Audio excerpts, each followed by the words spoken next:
반갑습니다. 부활주일입니다. 오늘 또 예배당으로 나오신 여러분들 환영하고 축복합니다.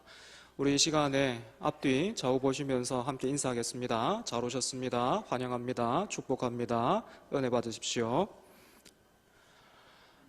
제가 목사가 되고 목사 가운을 처음 입어봤습니다.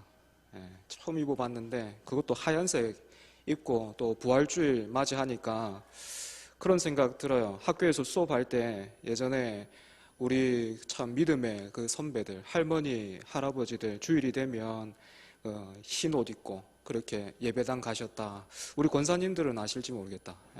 그렇게 또 그 사진이 있어요. 그 사진이 여전히 남아서 기독교 역사를 연구하는 그런 분들이 그 사진 보고 깜짝 놀란대요.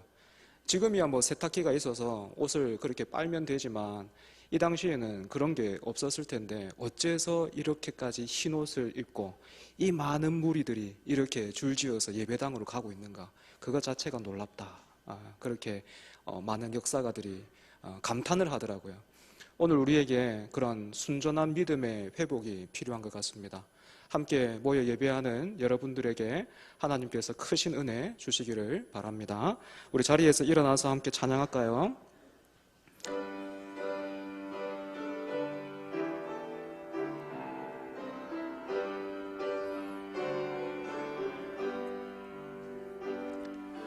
지존하신 주님 이름 앞에 모두 무릎 꿇고 다 경배해. 거룩하신 주님 보좌 앞에 엎드려 절하세.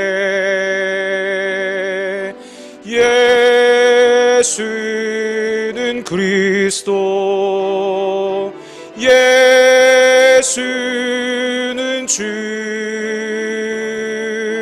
하나님의 영으로 경배드리리.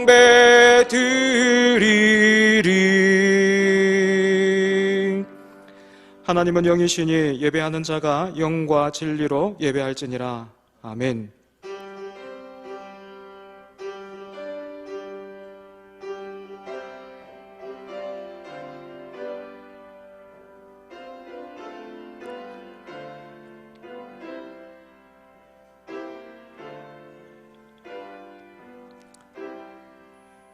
사랑하는 여러분, 이 시간 우리가 하나님을 예배함에 있어서 가장 먼저 해야 할 것은 회개하는 일입니다.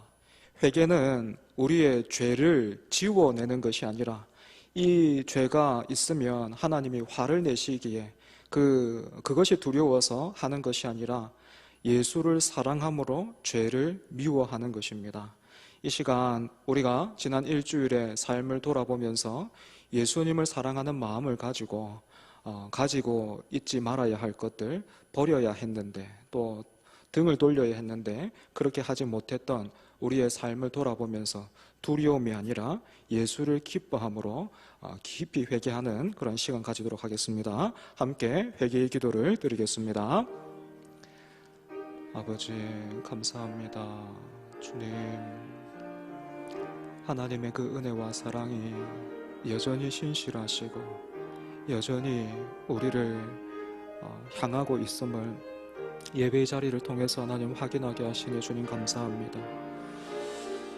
하지만 하나님, 불러주신 그 은혜를 따라 나의 마음을 또 나의 모습을 살필 때에 여전히 하나님 부족하고 흠도 많고 또 때로는 스스로를 죄와 유혹에 내어주었던 우리의 어리석음도 있습니다. 주님, 용서하여 주시고 우리가 두려움이 아니라 예수 그리스도를 기뻐함으로 돌이킬 수 있도록 주시옵소서. 하나님, 불러주신 예배의 자리에서 우리가 예수 그리스도를 기뻐함으로 예수님의 말씀을 따라서 예수님이 말씀하신 그 금하신 것들을 우리의 손에서 내려놓고 우리의 마음에서부터 멀리합니다. 다시 한번 은혜 더하여 주셔서 우리가 돌이켜 주를 따르는 우리 모두 되게 하여 주옵소서. 예수님 이름으로 기도합니다. 아멘. 사도신경으로 우리의 신앙을 고백하겠습니다. 전능하사 천지를 만드신 하나님 아버지를 내가 믿사오며 그 외아들 우리 주 예수 그리스도를 믿사오니 이는 성령으로 잉태하사 동정녀 마리아에게 나시고 본디오 빌라도에게 고난을 받으사 십자가에 못 박혀 죽으시고 장사한 지 사흘 만에 죽은 자 가운데서 다시 살아나시며 하늘에 오르사 전능하신 하나님 우편에 앉아 계시다가 저리로서 산자와 죽은 자를 심판하러 오시리라. 성령을 믿사오며 거룩한 공예와 성도가 서로 교통하는 것과 죄를 사하여 주시는 것과 몸이 다시 사는 것과 영원히 사는 것을 믿사옵나이다. 아멘. 자리에 앉으셔서 성시교독 133번입니다.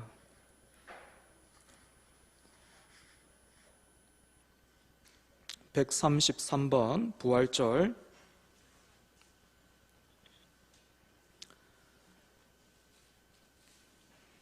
저와 여러분 교독하겠습니다. 제가 먼저 읽지요. 하나님께서 그를 사망의 고통에서 풀어 살리셨으니 우리 주 예수 그리스도로 말미암아 우리에게 승리를 주시는 하나님께 감사하노니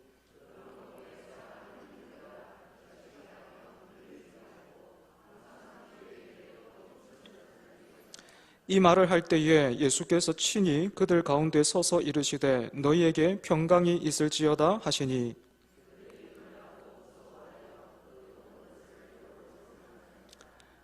예수께서 이르시되 어찌하여 두려워하며 어찌하여 마음에 의심이 일어나느냐.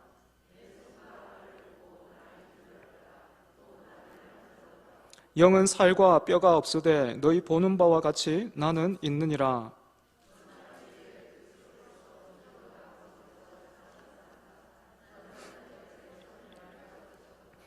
예수께서 이르시되 나는 부활이요 생명이니 나를 믿는 자는 죽어도 살겠고 무릇 살아서 나를 믿는 자는 영원히 죽지 아니하리니 이것을 내가 믿느냐.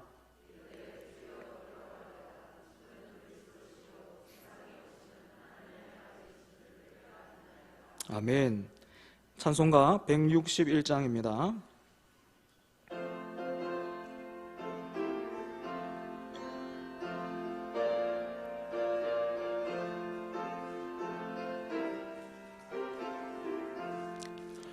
할렐루야. 우리 예수 부활 승천하셨네.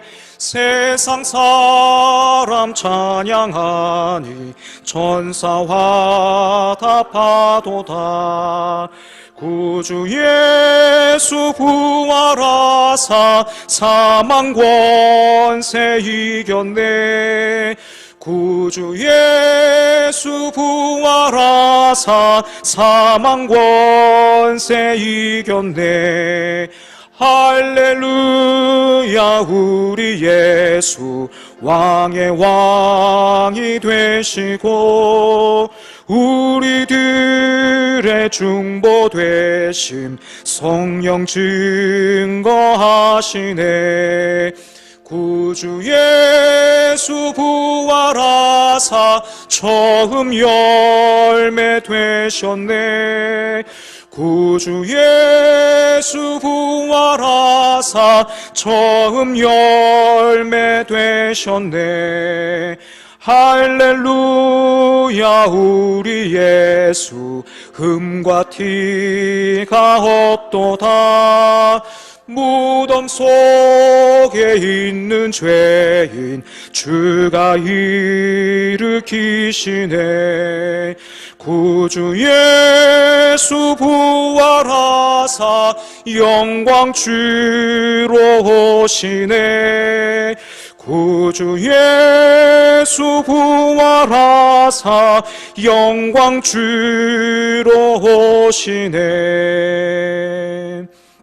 이 시간 김영규 장로님 나오셔서 기도 인도해 주시겠습니다.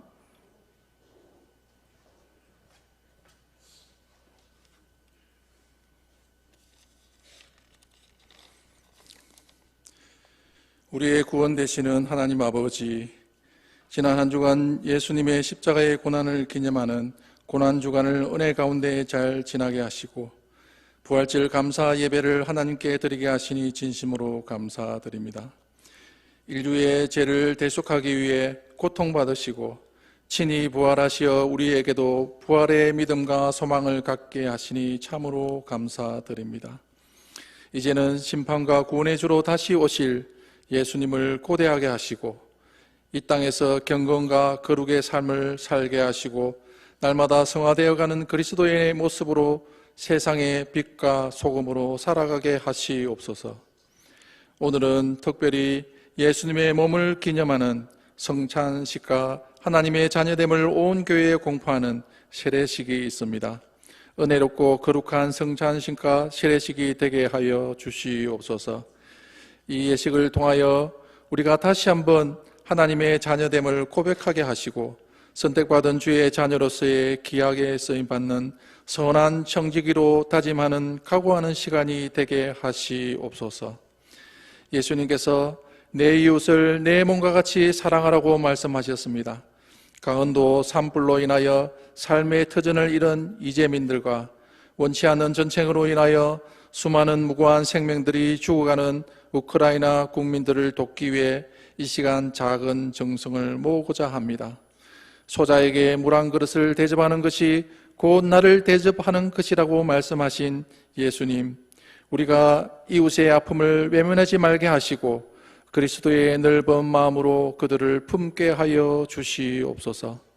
고통과 절망 가운데 있는 어려운 이웃들을 하나님께서 찾아가 주셔서 위로하여 주시고 다시 회복하여 일어설 수 있는 힘과 용기를 심어 주시옵소서. 장기화되어 가고 있는 코로나로 인해 예배의 소중함을 잃지 않게 하시옵소서. 예수님의 피로 세우신 교회를 지켜가게 하시고 모이기를 패하지 말라고 하신 주님의 말씀을 기억하게 하시옵소서. 우리의 소원을 들으시는 하나님 아버지, 살아가는 자녀들의 간구에 기울이시며 응답하여 주시옵소서. 신속하고 빠른 응답이 아니라 하나님이 기뻐하며 영광 돌릴 수 있는 온전하고 은혜로운 기도의 응답으로 답하여 주시옵소서. 초중교회를 사랑하시는 하나님 아버지, 담임 목사님과 부교역자들과 교회의 중직자들과 재직원들을 지켜주시옵소서. 맡은 직분, 맡은 달란트 잘 감당하게 하시고 성도님들을 잘 섬기며 헌신하는 귀한 주의 종들이 되게 하여 주시옵소서. 주일학교를 통해서 믿음의 다음 세대를 잘 양육하게 하시고 구원의 방주로서의 역할을 다하게 하시고 사랑과 치유와 말씀이 살아있는 건강한 교회가 되게 하여 주시옵소서. 하나님의 말씀을 전하시는 담임 목사님의 영육간에 강건하게 하시며 성령께서 기뻐하시는 말씀으로 전하는 자 듣는 자 모두가 은혜 받는 귀한 시간 되어지게 하여 주시옵소서. 예배의 시종을 아버지께 부탁드리오며 우리를 구원하신 예수님의 이름으로 간절히 기도드리옵나이다. 아멘.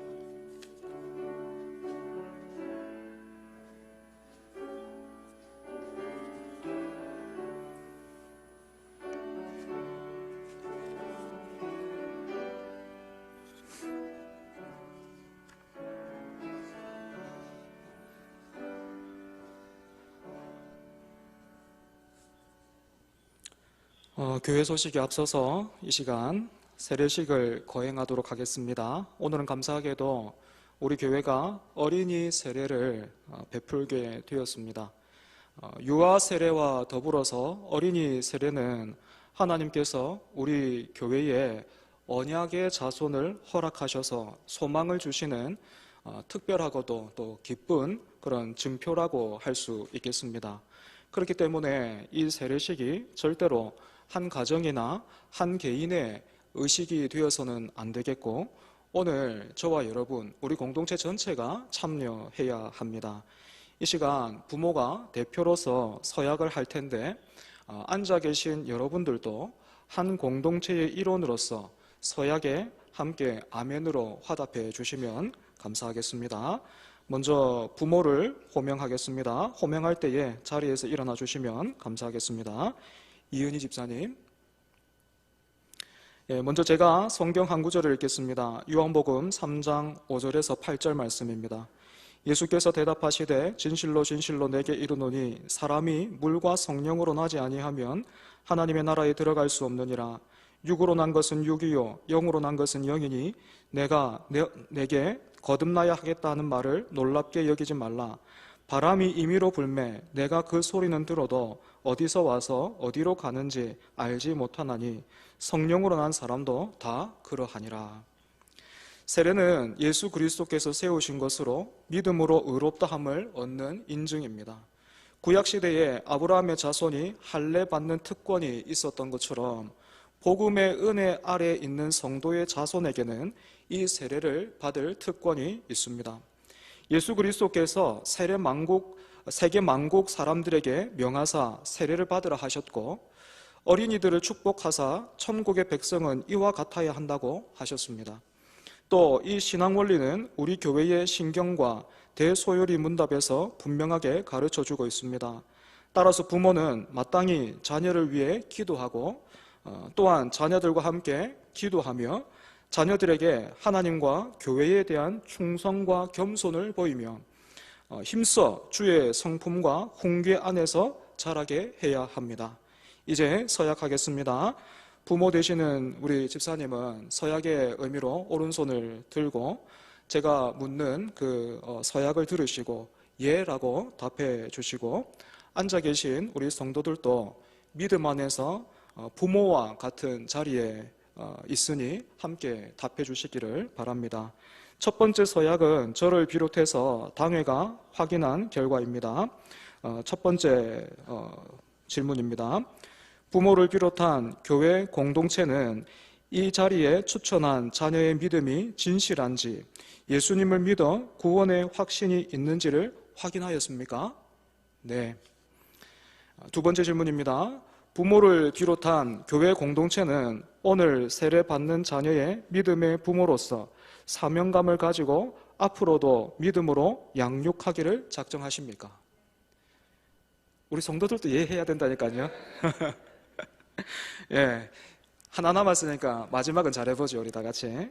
부모를 비롯한 교회 공동체는 추천한 자녀가 성장의 감에 따라 상급 기관으로 올라가더라도 신앙이 변질되지 않고 올곧게 성장할 수 있도록 지속적으로 관심을 가지고 기도하며 돌보기로 작정하십니까? 예, 감사합니다. 손을 내리시고 하나님께서 우리가 서약을 지킬 수 있도록 믿음과 은혜를 주시기를 원합니다. 같이 기도할까요? 하나님 아버지, 감사와 영광을 받으시옵소서. 하나님의 교회 안에 귀한 자녀를 주시고 주의 말씀으로 자라게 하심을 감사드립니다. 특별히 지금 세례를 받을 자녀의 부모와 한 공동체의 일원으로서 이들의 신앙과 삶을 돌보고자 하는 우리 모두에게도 하나님의 은혜와 성령님이 충만하게 임하여 자녀 앞에서 믿음과 생활의 본이 되게 하시며 자녀를 위하여 기도할 뿐 아니라 잘 보살피고 인도할 수 있도록 도와주옵소서. 예수님의 이름으로 기도합니다. 아멘. 이제 집사님은 자리에 앉아주시면 감사하겠습니다. 이어서 오늘 어린이 세례를 받는 자녀를 호명하도록 하겠습니다. 이름이 불리면 대답하면서 자리에서 일어나 주시면 감사하겠습니다. 성효석. 세례는 우리를 예수 그리스도에 접붙이고 합하는 표요 인치는 것입니다.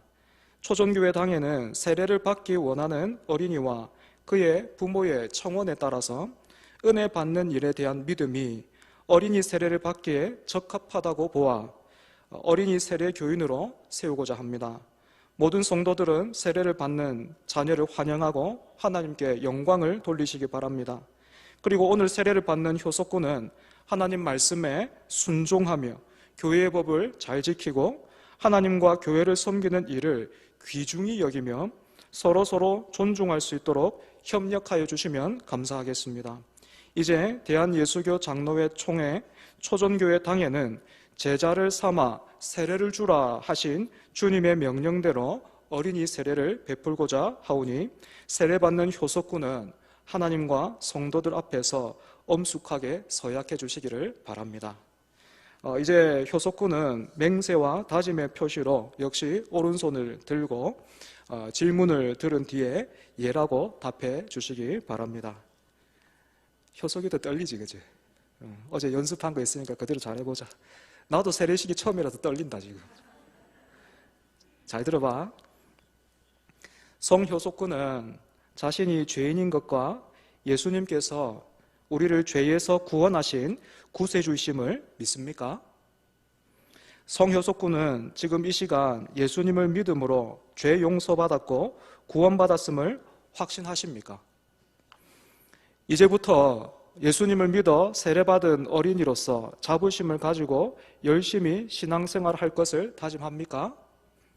앞으로 하나님의 뜻을 따라 주일을 거룩하게 지키며 예배와 기도 생활을 잘하고 성경을 읽고 전도하며 다른 사람들을 사랑하며 섬김으로 하나님 나라를 확장하는 일에 힘쓰겠습니까? 어제 연습할 때 효석이가 이건 좀 힘들겠다 했는데 여러분들 서약하신 대로 잘 도와주셔야 됩니다. 마지막 질문입니다. 앞으로 주님의 몸된 교회를 사랑하며 교회의 가르침을 잘 따르고 목사님과 선생님의 가르침을 잘 받으며 평생토록 교회를 떠나지 않기로 다짐합니까? 감사합니다. 이제 손을 내리시고 우리가 다짐을 했다고 해도 하나님이 힘주시지 않으면 그대로 따라 살 수가 없지요. 역시 함께 기도하겠습니다. 하나님 아버지, 영원하신 사랑으로 오늘 효석군에게 어린이 세례를 받는 은혜를 베풀어 주시니 감사합니다.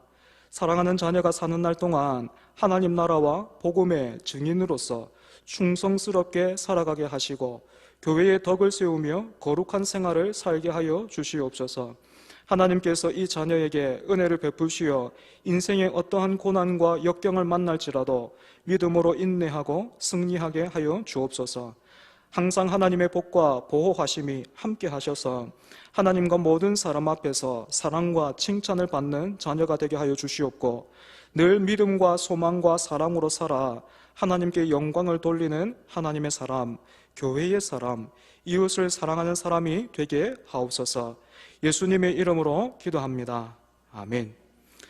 이제 세례를 주겠습니다. 효석군은 앞으로 강단으로 이렇게 올라와 주시기 바랍니다.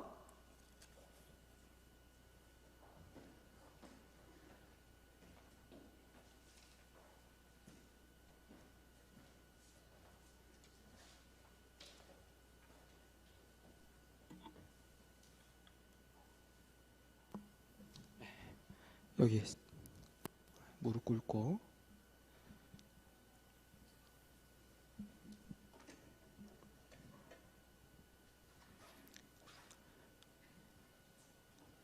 예수 그리스도를 구주로 믿어 하나님의 자녀로 거듭난 성효석군에게 내가 성부와 성자와 성령의 이름으로 세례를 주노라. 아멘. 감사합니다. 자리에서 일어나서 들어가시면 되겠습니다.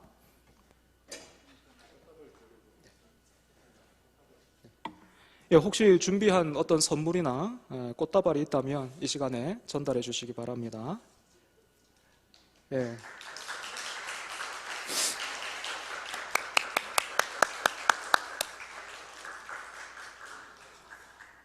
제가 목사가 되면서 유아 세례나 어린이 세례는 제가 그때 없었기 때문에 효소가 아직 안 끝났다 일어서 있어라.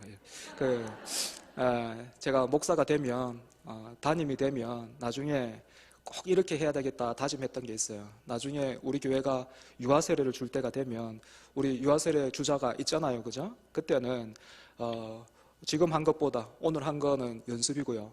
그때는 부모가 서약할 때 우리 성도들도 다 같이 일어나서 함께 서약하도록 하겠습니다.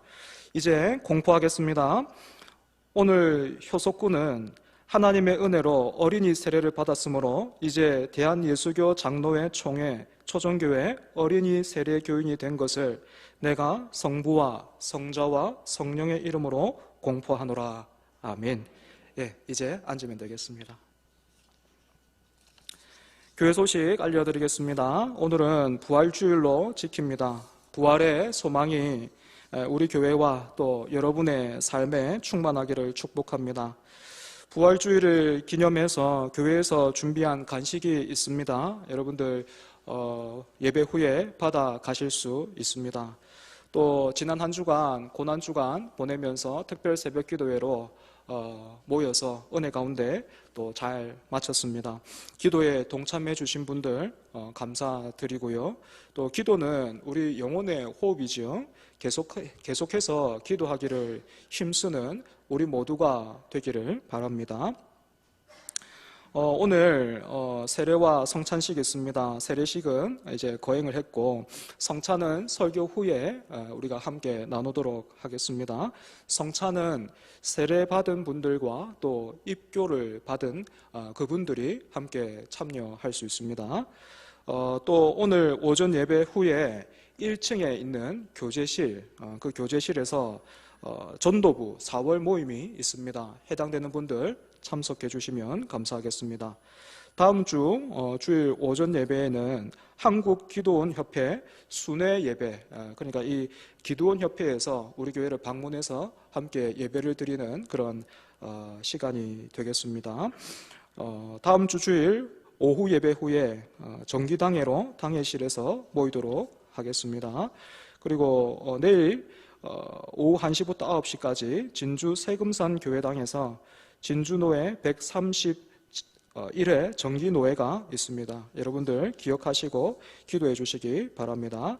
그리고 마지막으로 지난주에 광고해 드렸던 것처럼 오늘 여러분들이 드리는 주일 헌금, 그러니까 뭐 부활절 헌금이나 11조나 건축 헌금이나 어떤 성교 헌금, 이것을 제외하고 여러분들이 봉투에 넣지 않고 드리는 주일 헌금 있지 않습니까?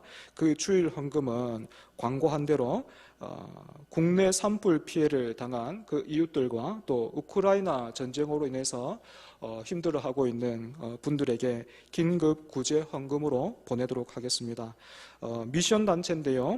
미션 NGO 단체인데 희망친구 기아대책이라는 이 단체를 통해서 헌금하신 그 주일 헌금 전액은 저희들이 전달하도록 하겠습니다.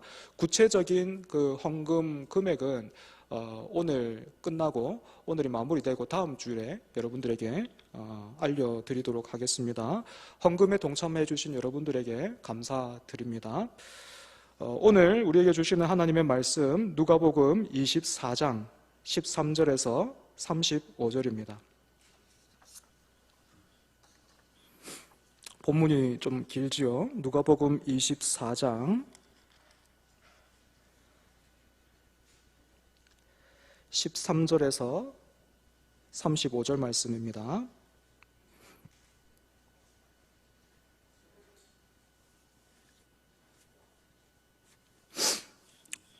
우리에게 주시는 하나님의 말씀, 우리 생명의 양식입니다. 여러분들 잘 귀 기울여서 들으시기 바랍니다. 제가 봉독하죠. 그날에 그들 중 둘이 예루살렘에서 25리 되는 엠마오라 하는 마을로 가면서 이 모든 된 일을 서로 이야기하더라. 그들이 서로 이야기하며 문의할 때에 예수께서 가까이 이르러 그들과 동행하시나 그들의 눈이 가리어져서 그인 줄 알아보지 못하거늘 예수께서 이르시되 너희가 길 가면서 서로 주고받고 하는 이야기가 무엇이냐 하시니 두 사람이 슬픈 빛을 띠고 머물러 서더라. 그 한 사람인 글로바라 하는 자가 대답하여 이르되 당신이 예루살렘에 체류하면서도 요즘 거기서 된 일을 혼자만 알지 못하느냐. 이르시되 무슨 일이냐. 이르되 나사렛 예수의 일이니 그는 하나님과 모든 백성 앞에서 말과 일에 능하신 선지자이거늘 우리 대제사장들과 관리들이 사형 판결에 넘겨주어 십자가에 못 박았느니라. 우리는 이 사람이 이스라엘을 속량할 자라고 바랐노라. 이뿐 아니라 이 일이 일어난 지가 사흘째요. 또한 우리 중에 어떤 여자들이 우리로 놀라게 하였으니 이는 그들이 새벽에 무덤에 갔다가 그의 시체는 보지 못하고 와서 그가 살아나셨다 하는 천사들의 나타남을 보았다 함이라. 또 우리와 함께 한 자 중에 두어 사람이 무덤에 가 과연 여자들이 말한 바와 같음을 보았으나 예수는 보지 못하였느니라 하거늘 이르시되 미련하고 선지자들이 말한 모든 것을 마음에 더디 믿는 자들이여, 그리스도가 이런 고난을 받고 자기의 영광에 들어가야 할 것이 아니냐 하시고, 이에 모세와 모든 선지자의 글로 시작하여 모든 성경에 쓴 바 자기에 관한 것을 자세히 설명하시니라. 그들이 가는 마을에 가까이 가매 예수는 더 가려 하는 것 같이 하시니, 그들이 강권하여 이르되 우리와 함께 유하사이다. 때가 저물어 가고 날이 이미 기울었나이다 하니, 이에 그들과 함께 유하로 들어가시니라. 그들과 함께 음식 잡수실 때에 떡을 가지사 축사하시고 떼어 그들에게 주시니, 그들의 눈이 밝아져 그인 줄 알아보더니 예수는 그들에게 보이지 아니하시는지라. 그들이 서로 말하되 길에서 우리에게 말씀하시고 우리에게 성경을 풀어주실 때에 우리 속에서 마음이 뜨겁지 아니하더냐 하고, 곧 그때로 일어나 예루살렘으로 돌아가 보니 11 제자 및 그들과 함께한 자들이 모여 있어 말하기를 주께서 과연 살아나시고 시몬에게 보이셨다 하는지라. 두 사람도 길에서 된 일과 예수께서 떡을 떼심으로 자기들에게 알려주신 것을 말하더라. 아멘. 여러분, 오늘은 부활절로 지키는 주일입니다. 신앙생활을 이제 막 시작하신 분들은 부활절을 마치 어떤 명절과 비슷하게 생각하거나, 아니면 다른 날, 다른 주일에 교회는 못 가도 부활절, 성탄절은 교회에 가면 그걸로 되겠다. 왜냐하면 부활절이 또 성탄절이 다른 주일보다는 뭔가 커 보이기 때문에 그렇게 부활절에만 가면 되지 않겠는가 생각할 수도 있지만, 여러분, 그렇지 않지요, 그죠? 부활절은 교회와 성도에게 있어서 참 소망과 능력이 어디에 있는가 하는 것을 다시 한번 기억하고 또 붙들게 하는 그런 주일입니다. 그래서 사랑하는 여러분, 우리의 참 소망과 능력, 그리고 또 자랑이 어디에 있습니까? 무엇입니까? 여러분이 예수를 믿어 자랑하고 이것이 소망입니다 하고 말하는 것, 그것이 무엇입니까?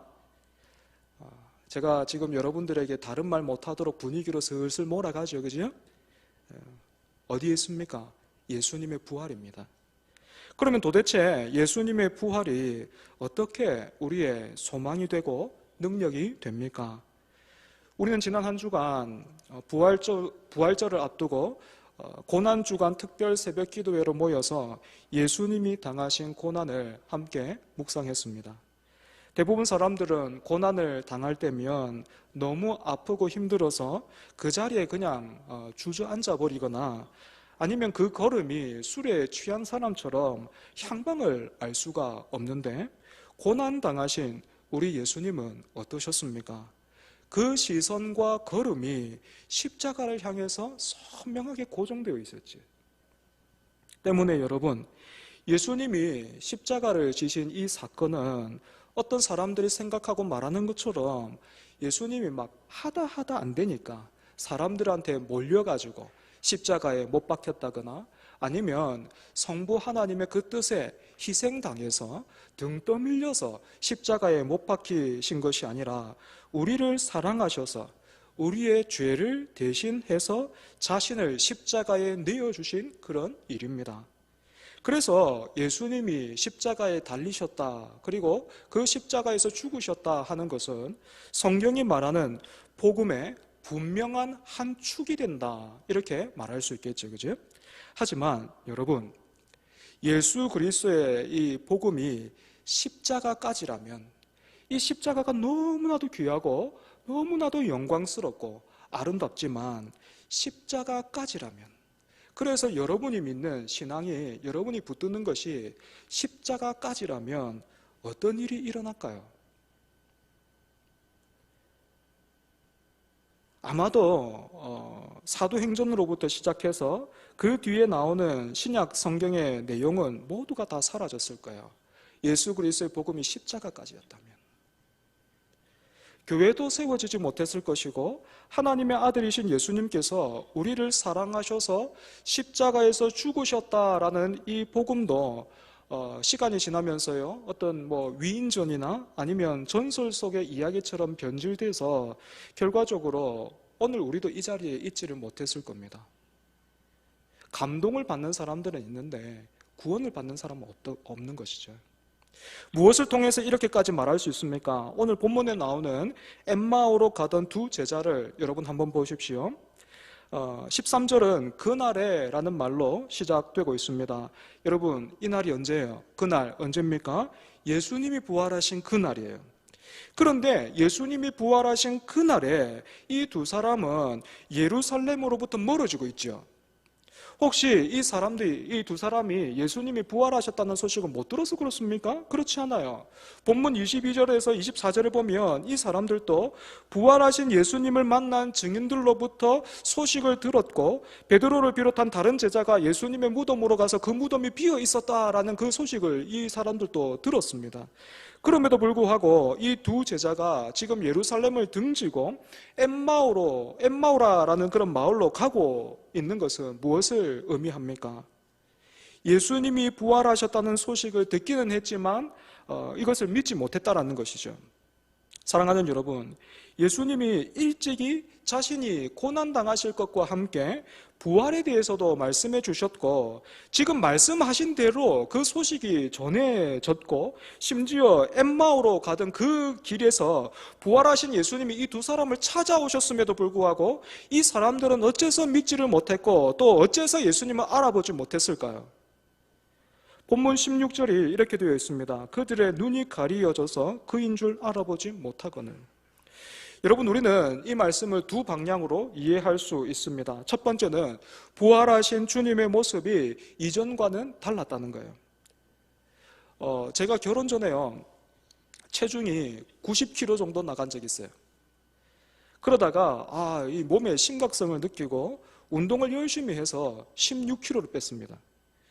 그랬더니 저를 오랜만에 만나는 분들은요, 제가 바로 앞에 서 있는데도 불구하고 저를 몰라보더라고요. 이와 비슷하다 할까요?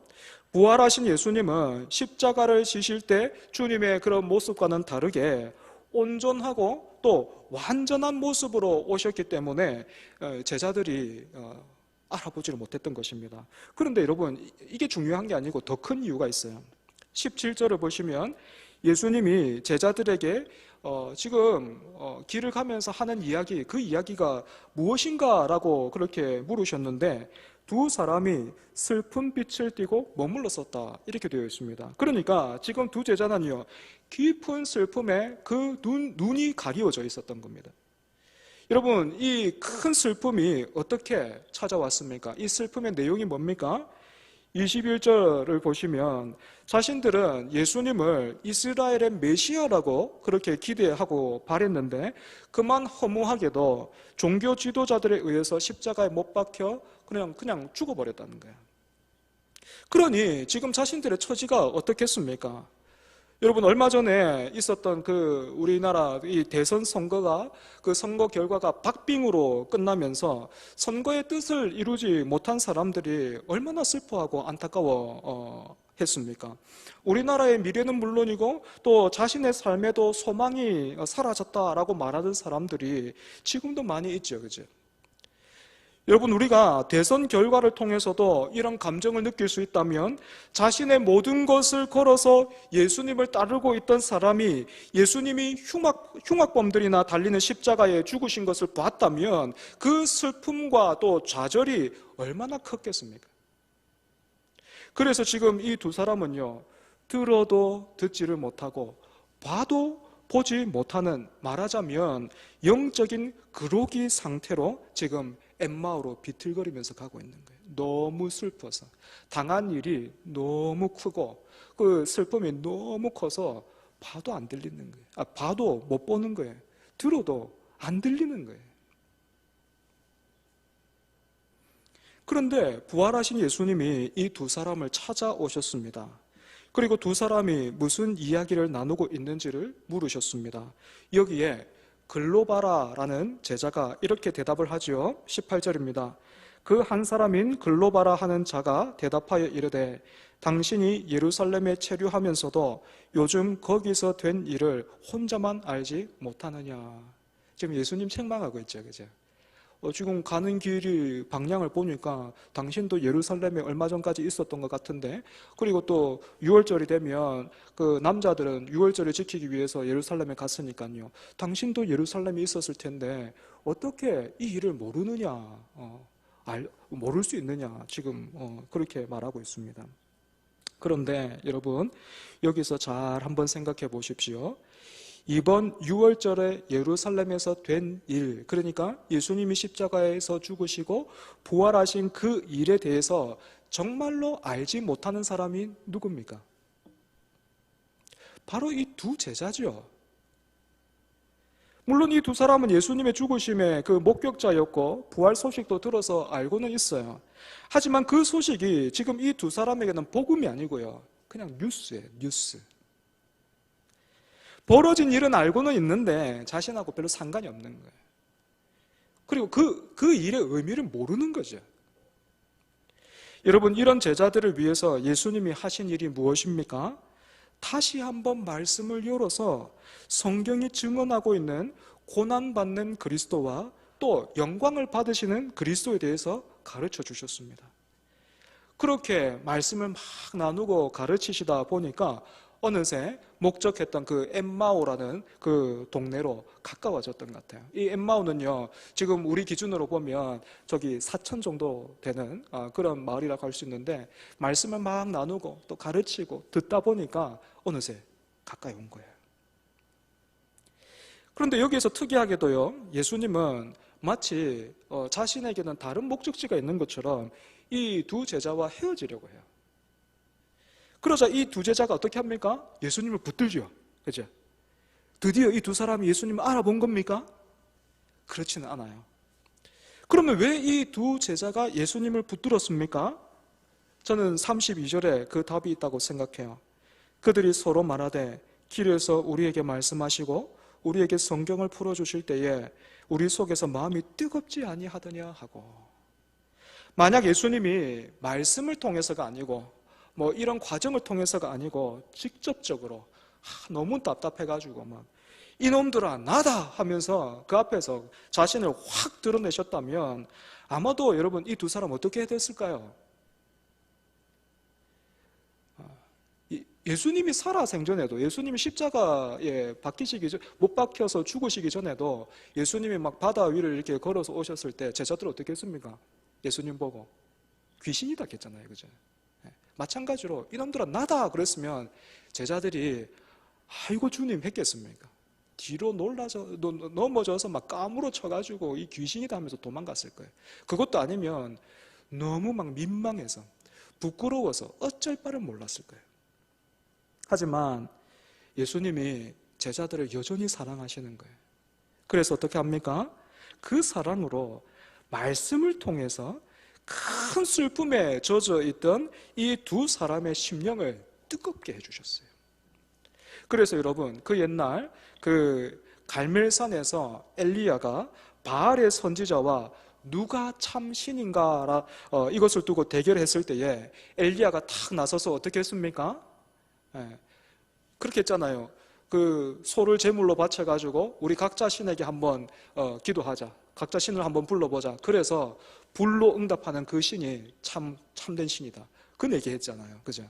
그런데 바알 선지자들이 아무리 불러도 아무 답이 없었는데 엘리야가 탁 나와서 어떻게 합니까? 불이 떨어져야 되는데 불이 떨어져야 되는 그 자리에 참 모순적이게도 고랑을 파서 엘리야가 물을 부으라 하잖아요. 그죠?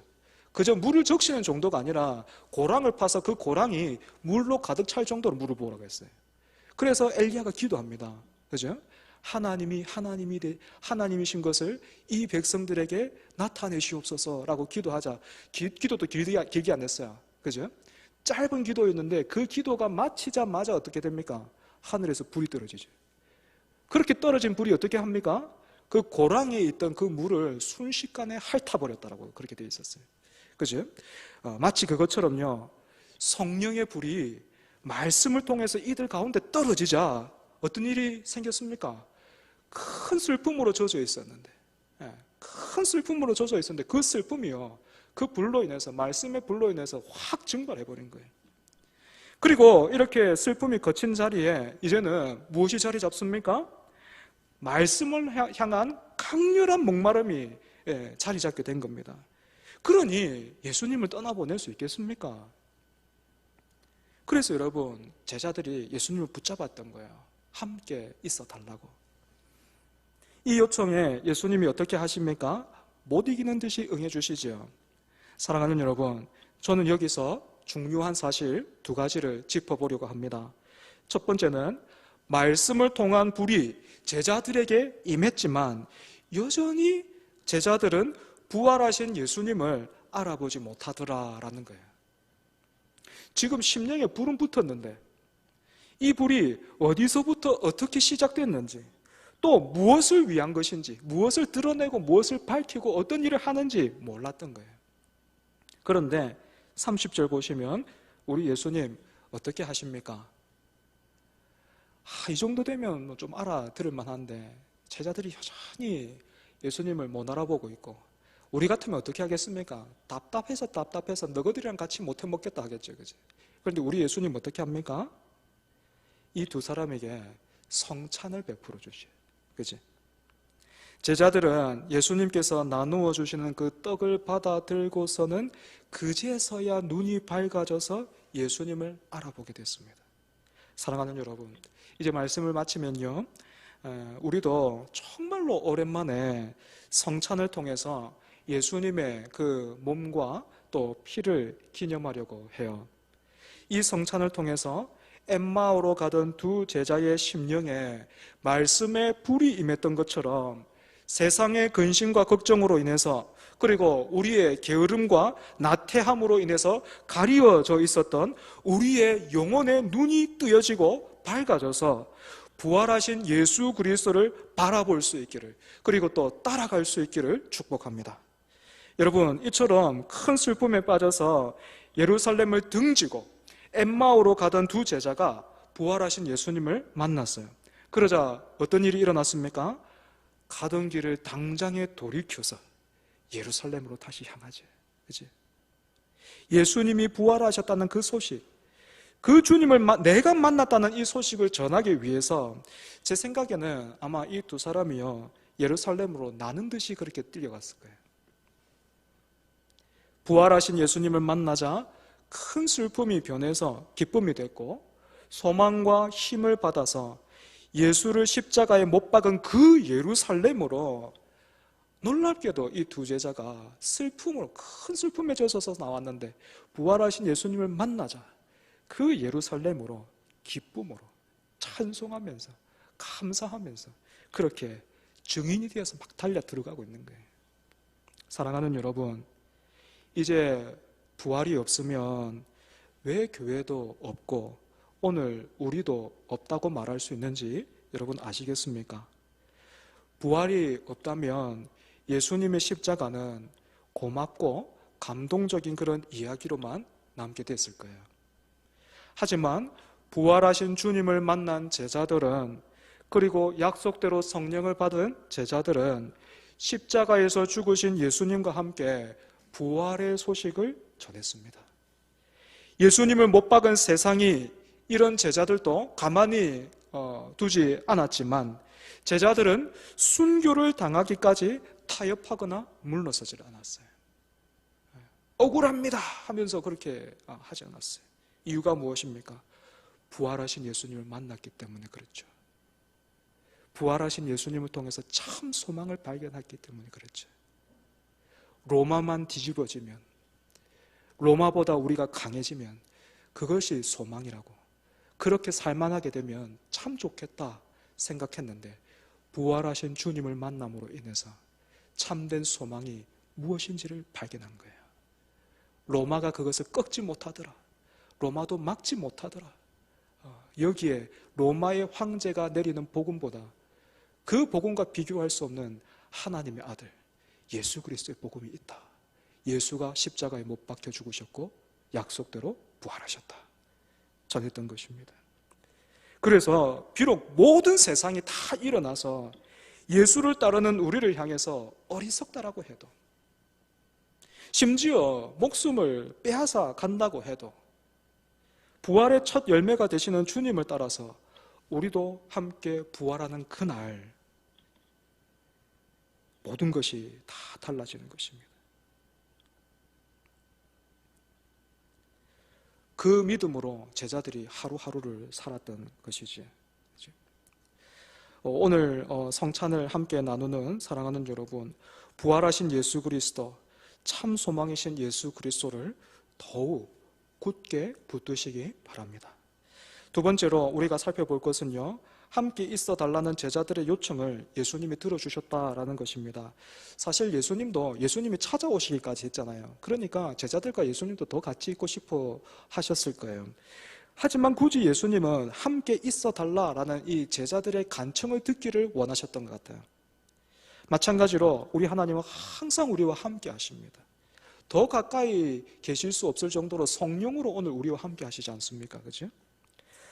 그런데 동시에 우리가 하나님을 부르면서 청하는 일을 또한 하나님이 기뻐하고 원하시는 것 같아요. 마치 어린 자녀가 부모를 향해서 엄마, 아빠 이렇게 부르면 얼른 달려가서 눈을 맞추고 하는 이야기를 듣고 또 필요한 것들을 해주는 것처럼 기쁨으로 기꺼이 해주는 것과 마찬가지라고 할 수 있겠죠. 오늘 어린이 세례를 받은 우리 효석군이 이렇게 예수님을 원하고 또 사랑하는 그런 사람이 되기를 바랍니다. 예수님을 너무 멀게만 아니면 또 그 앞에서 긴장할 필요 없어요. 우리 엄마 하나님이지 뭐 목사님 하나님이지 그렇게 생각할 필요 없습니다.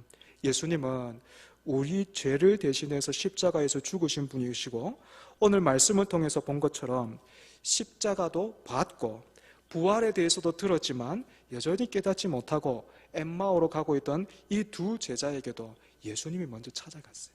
그치? 사랑하셨어요. 이렇게 넓으신 예수님의 품 안에서 효석군의 믿음이 깊게 뿌리 내려 또한 열매 맺기를 축복합니다. 여러분, 우리 효석군만 열매 맺으면 되겠습니까? 우리도 같이 열매 맺어야 되겠죠, 그죠?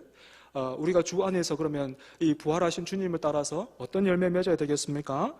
엠마오로 가던 두 제자가 돌이켜서 예루살렘으로 달려 들어가서 부활하신 주님을 증언했던 것처럼 복음의 증인이 되어야 합니다. 세상은 이제 100세 시대라고 말하죠. 이렇게 말한 지 벌써 시간이 오래됐습니다.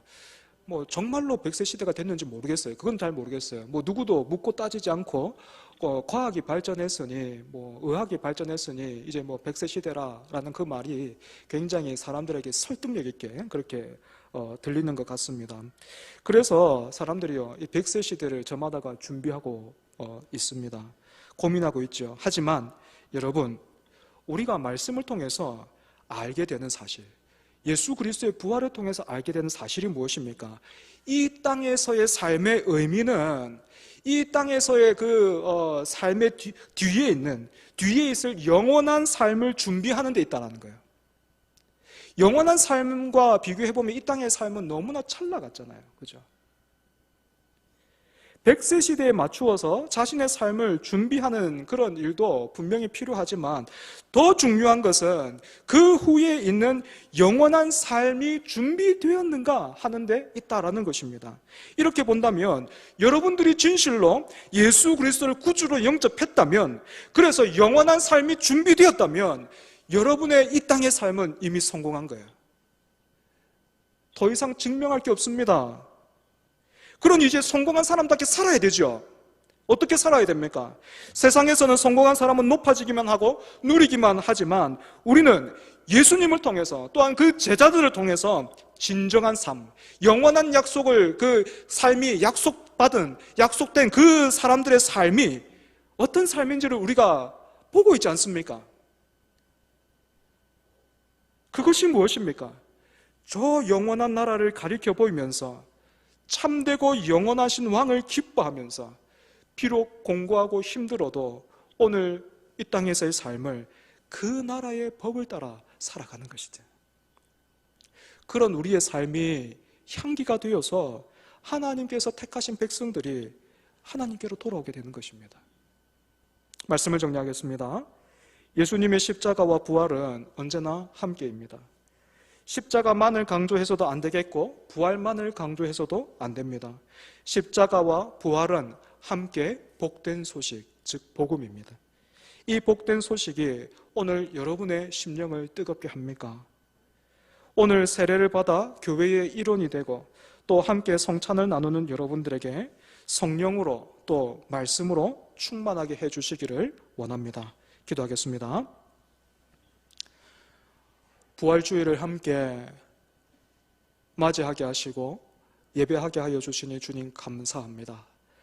이제 말씀을 마치고 우리가 예수 그리스도의 몸과 피를 기념하고자 합니다. 우리에게 성령으로 충만케 하여 주시고 말씀으로 충만케 하여 주셔서 믿음으로 승리하신 예수 그리스도를 따라 또한 믿음으로 이 땅의 삶을 성공한 자답게 예수 그리스도와 같이 또 제자들처럼 살아가는 우리 모두가 되게 하여 주시옵소서. 예수님 이름으로 기도합니다. 아멘.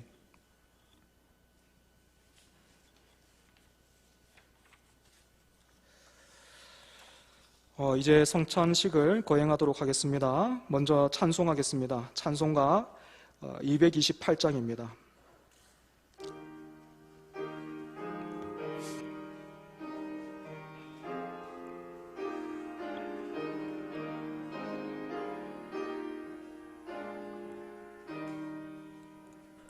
오 나의 주님 친히 배우니 영원한 세계 밝히 나타나 한없는 은혜 길이 누리니 주님께 모든 염려 맡기리. 주님의 떡을 내가 먹으며 주님의 잔을 내가 마시고 근심의 짐을 벗어버리니 죄사함 받아 내 맘 새롭다. 주 예수밖에 도움 없어서 주님의 팔에 의지합니다. 주 권능으로 힘이 솟아서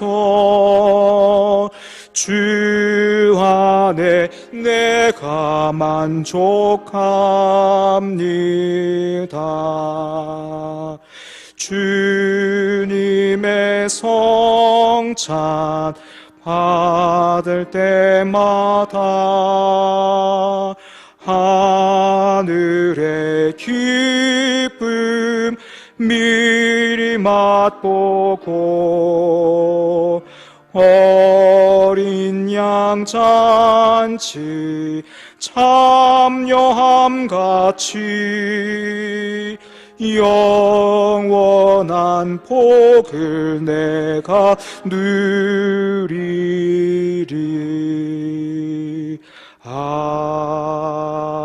아멘.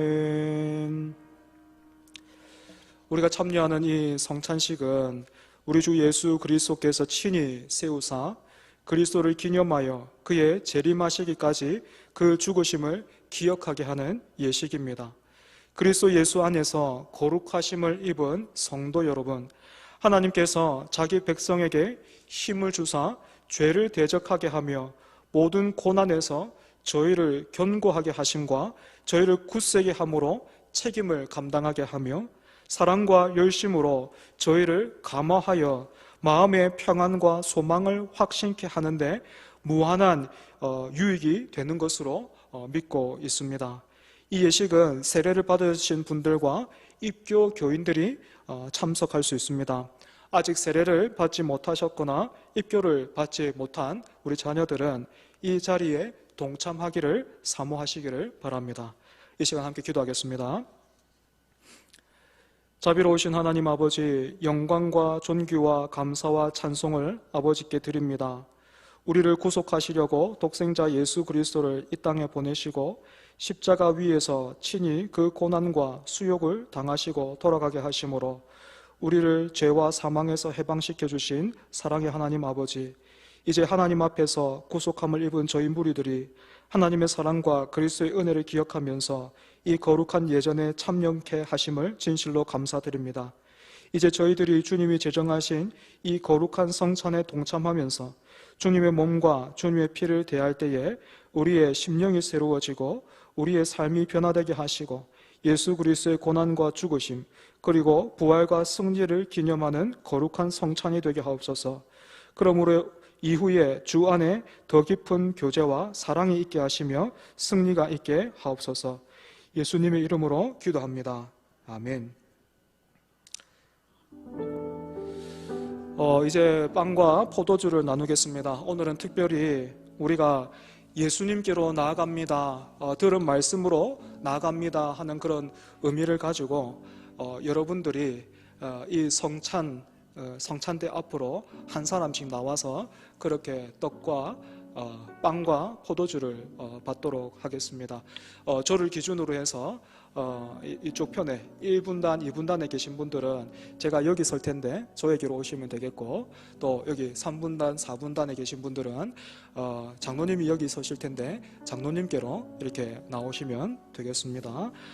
그리고 먼저 또 떡을 또 빵과 포도주를 받으신 분들은 자리에 돌아가서 예수님의 십자가와 부활을 묵상하시고, 또 자신의 순서를 기다리고 계신 분들도 그와 같이 묵상하시는 그런 시간 가지시기를 바랍니다.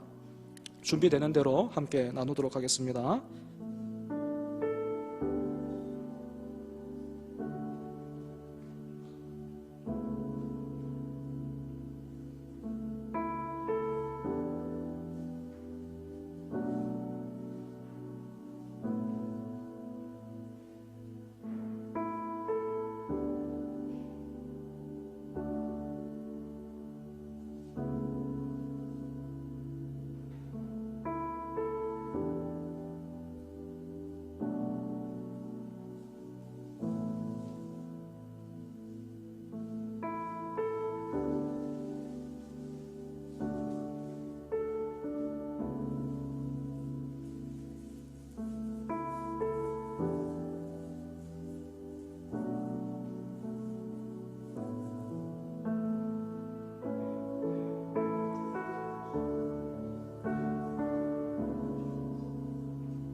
이 시간 찬송가 430장 부르시면서 준비하신 헌금 하나님 앞에 드립니다.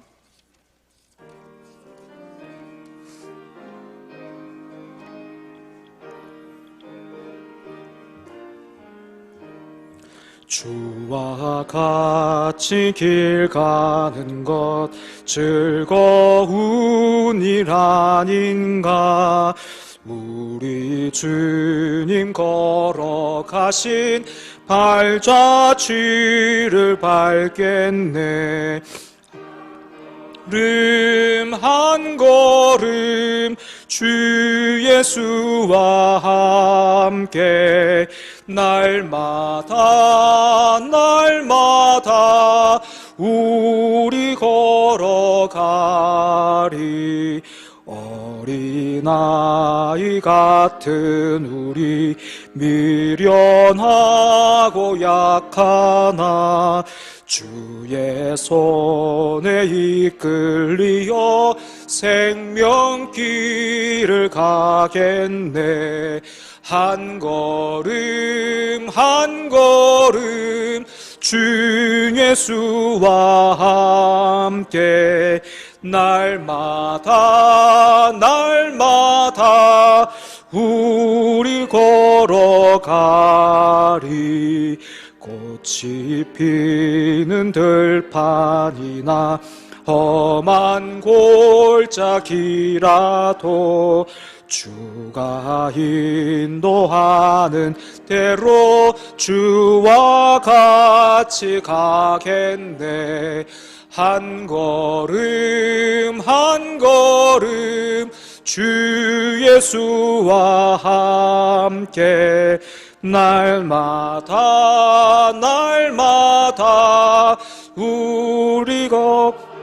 우리 4절은 박수 치면서 할까요? 옛선 지자 해녹같이 우리를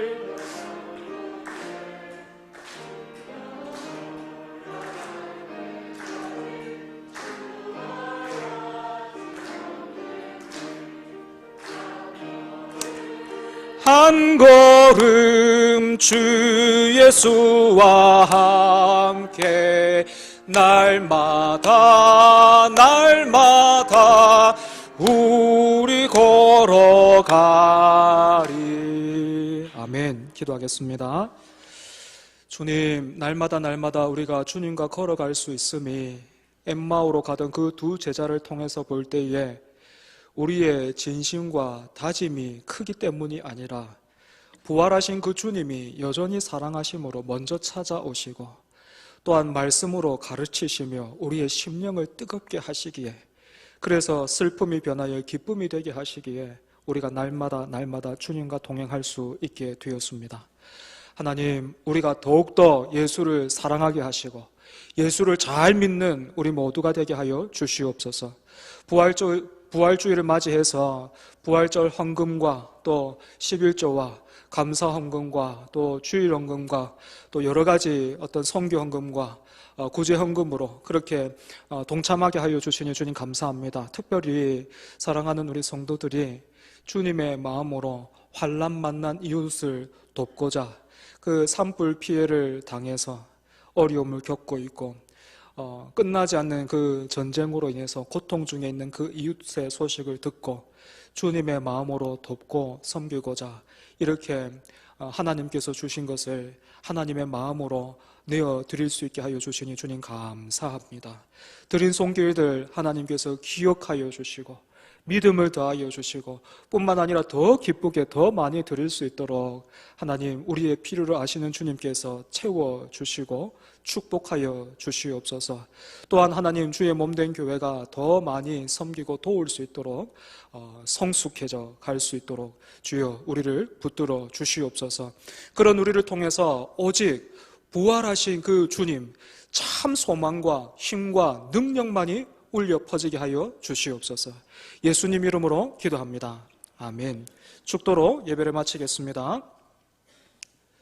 주 예수 그리스도의 은혜와 하나님의 사랑과 성령의 교통하심이 사랑하는 주의 몸된 교회 가운데 함께 있을지어다. 아멘.